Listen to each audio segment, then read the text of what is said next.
அஸ்ஸலாமு அலைக்கும். Hi friends, இன்றைக்கி ஒரு குட்டி விலாக் பார்த்துடலாமா? வீடியோஸ் எல்லாமே எடுத்துடுறேன், பட் அதை எடிட் பண்ணி அப்லோட் பண்ணுறதுக்கு தான் கொஞ்சம் டைம் ஆயிடுது. போகிற வழியில் பெட்ரோல் போட்டுட்டு இன்றைக்கி நாங்கள் மானாமதுரைக்கு தான் கேக்கும் ப்ரௌனியும் டெலிவரி பண்ணுறதுக்காக போயிருந்தோம். போகிற வழியில் பார்த்தீங்கன்னா சூப்பரான கிளைமேட்டு, செம்ம சில்லுன்னு செம்மையாக இருந்துச்சு. ரொம்ப நாளைக்கு அப்புறம் பைக்கில் ஒரு லாங் டிரைவ் போயிருந்தோம். மானாமதுரை அப்படின்னு எடுத்துக்கிட்டாலே நமக்கு மண் பாத்திரம் தான் ஃபேமஸ்ஸு. நான் மண் பாத்திரம் வாங்கி கேட்டேன் அப்படின்னா கண்டிப்பாக நமக்கு அடி விழும். ஏன்னா 2 நாளைக்கு மேலே அது என் கையில் தாங்காது, போட்டு உடச்சிருவேன். அதுக்காகவே கேட்டால் கூட வாங்கி தர மாட்டாங்க. தயவு செஞ்சு வந்துரு அப்படின்னு சொல்லிட்டு கூட்டிகிட்டு போயிடுவாங்க.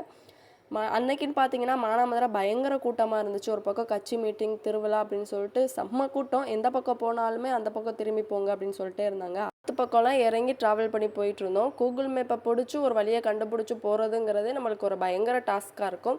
அதுலேயும் இவ்வளோ டிராஃபிக்கு, எந்த பக்கம் போகிறோம் எந்த பக்கம் வரோன்னு தெரியாமல் சுற்றுன்னு சுற்றி ஒரு வழியாக கொண்டு போய் டெலிவரியுமே கொடுத்துட்டு வந்துட்டோம். அல்ஹம்துலில்லாஹ். ரிட்டர்ன் வரும்போது நானே பைக் ஓட்டுறேன் அப்படின்னு சொல்லிட்டு ஹஸ்பண்டுக்கு ஒரு ரெஸ்ட்டை கொடுத்துட்டு நானே பைக் ஓட்டிட்டு இளையாங்குடி வரையும் வந்து சேர்ந்துட்டோம். அல்ஹம்துலில்லாஹ். இளையாங்குடிக்கு வந்து நம்ம சரௌண்டிங்ஸ் பக்கம் கேக் ஆர்டர்ஸ் இருந்துச்சு, அதையுமே கம்ப்ளீட் பண்ணி சூப்பராக டெலிவரியுமே கொடுத்துட்டு வந்தாச்சு. இந்த வீடியோ பிடிச்சிருந்தா வீடியோக்கு லைக் கொடுத்துட்டு மறக்காமல் உங்கள் ஃபேமிலி அண்ட் ஃப்ரெண்ட்ஸுக்குமே ஷேர் பண்ணி வைங்க. உங்களுக்கும் இதே மாதிரி ஃப்ரெஷ் கேக்ஸ் வேணும் அப்படின்னா கண்டிப்பாக நம்மக்கிட்ட ஆர்டர் பண்ணிக்கலாம். இன்னொரு இன்ட்ரெஸ்டிங்கான vlogல சந்திக்கலாம். தேங்க்ஸ் ஃபார் வாட்சிங்.